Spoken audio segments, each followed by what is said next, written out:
গৃহবধূকে ধর্ষণের অভিযোগে গ্রেফতার বিজেপি কর্মী, পাঠানো হলো আদালতে। গৃহবধূর লিখিত অভিযোগের ভিত্তিতে গ্রেফতার অভিযুক্ত বিজয় মালাকার, বয়স 31। পুলিশ সূত্রে এই বিষয়ে জানা গিয়েছে, অভিযুক্তের বাড়ি হাবড়া থানার গোয়ালবাটি এলাকায়। চলতি মাসের 11 তারিখ মাঝরাতে গৃহবধূর বাথরুমে যাওয়ার জন্য ঘরের বাইরে যেতেই অভিযুক্ত বিজয় মালাকার রাতের অন্ধকারে জোরপূর্বক ধর্ষণ করে বলে উঠছে অভিযোগ।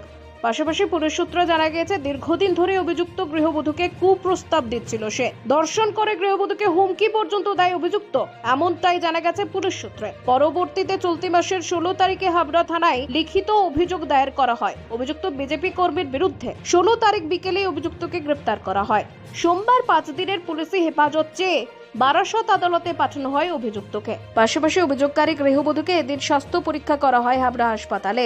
বিজেপি কর্মী গ্রেপ্তারের ঘটনায় ইতিমধ্যে শুরু হয়েছে রাজনৈতিক চর্চা। পৌরসভার চেয়ারম্যান নারায়ণ শাহ বিষয়ে জানান, একটা অভিযোগ জমা হয়েছে হাবড়া থানাতে। একজন মহিলা তিনি অভিযোগ করেছেন এই ধরনের ঘটনা খুব ভিন্ন ঘটনা, এবং একটা বিজেপি কর্মী তাদের দল এই ধরনের মানুষকে কি করে প্রশ্রয় দেয় আমরা জানি না। এ বিষয়ে বিজেপি নেতা বিপ্লব হালদার জানান, দেখুন, ভারতীয় জনতা পার্টি কোনো অন্যায় কাজের সাথে সমর্থন করে না বা যুক্ত।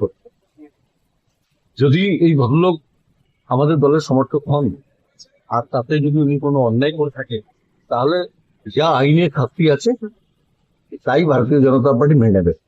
এই নিয়ে আমরা আলাদাভাবে কোনো ব্যাপার নেই, কিন্তু সত্য উদ্ঘাটন হোক, এটাই হচ্ছে পরিষ্কার কথা, যে উনি এই অপরাধী কিনা এটা জানার প্রয়োজন আছে।